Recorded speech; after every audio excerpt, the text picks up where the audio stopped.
Fala pessoal, tudo bem? Giocondo Psiquiatra aqui na área. Eu vou dar início a uma série de vídeos sobre tratamento, sejam eles farmacológicos ou não, que traduzem aí muita curiosidade de vocês. Alguns pacientes perguntam, outros colegas e tal. E eu vou começar falando sobre a cetamina. É um tema bem interessante, complexo aí e recente, então peço like, compartilhar, curtir, comentar, para poder divulgar ao máximo de gente a informação útil e ética, né? Basicamente, a cetamina é uma substância que a gente usa atualmente em consultório, né? Consultório psiquiátrico, clínicas que estão legalmente habilitadas para isso, mas que na verdade é um anestésico. Então, muita gente lembra da cetamina como um anestésico e às vezes como droga recreacional.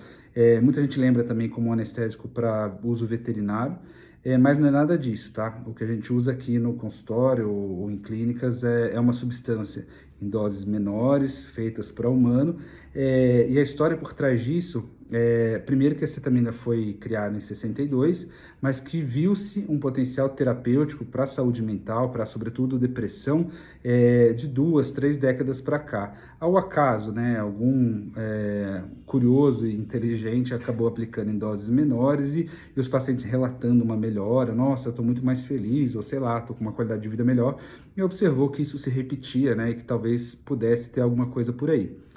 A teoria por trás disso, ela faz sentido, né?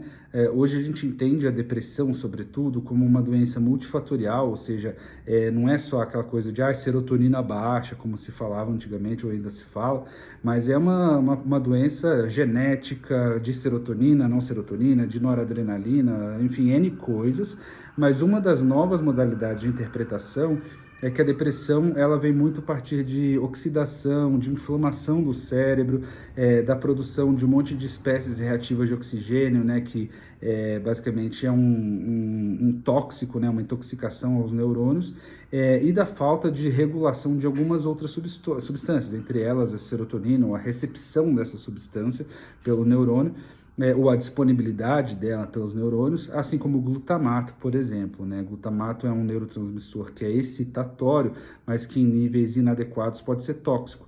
E a cetamina vem muito com esse papel. É uma das substâncias hoje em dia que a gente entende que faz como se fosse uma adubação no cérebro. Então, aquele cérebro do paciente que está, sobretudo, deprimido há muito tempo, é um cérebro mais danificado, é um cérebro que tem prejuízos, os neurônios estão prejuízos. A árvore neuronal, que é a conexão que os neurônios fazem entre eles, que é tão importante para a memória, para a concentração, tá, que a gente chama careca, ou seja, os neurônios não têm muitas conexões entre eles.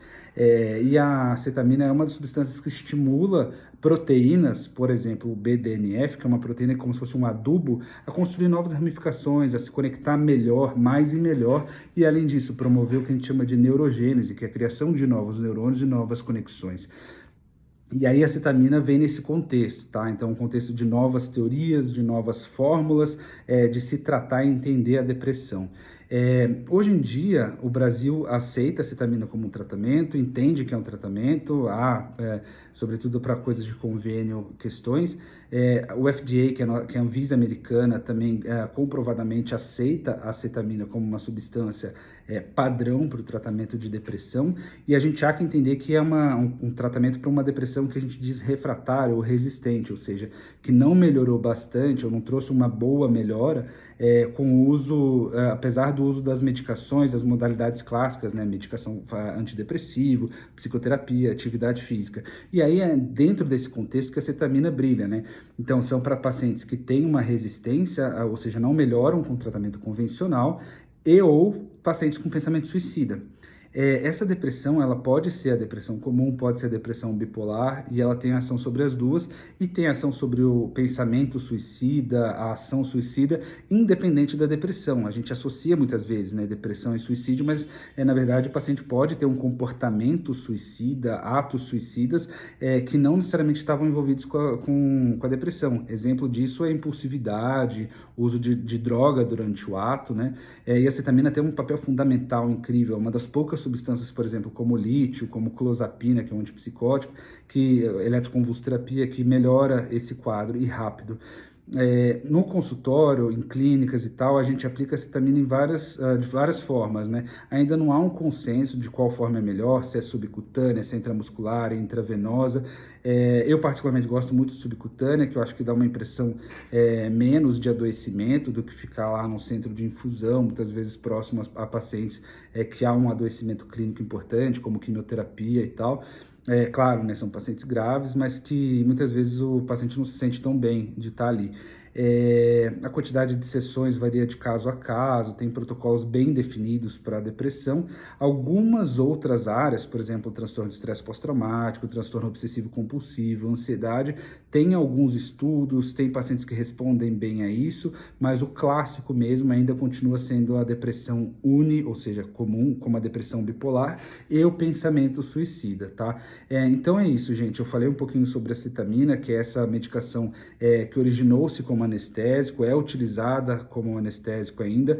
É comum, né, do pessoal lembrar como droga recreacional, o famoso Q, ou como anestésico em uso veterinário, mas a gente usa doses muito menores, com efeitos colaterais pífios, que geralmente são só durante a aplicação de uma tontura, uma dissociação leve, que é a perda da consciência, mas que por isso que é importante você estar com um profissional sério, ético e que faça todas as monitorações e o acompanhamento adequado. Tá bom? Qualquer dúvida sobre cetamina, tratamento de depressão, tratamento de TDAH ou qualquer outro tema que lhe venha de curiosidade, só comentar aí, fico à disposição, tá bom? Valeu, galera!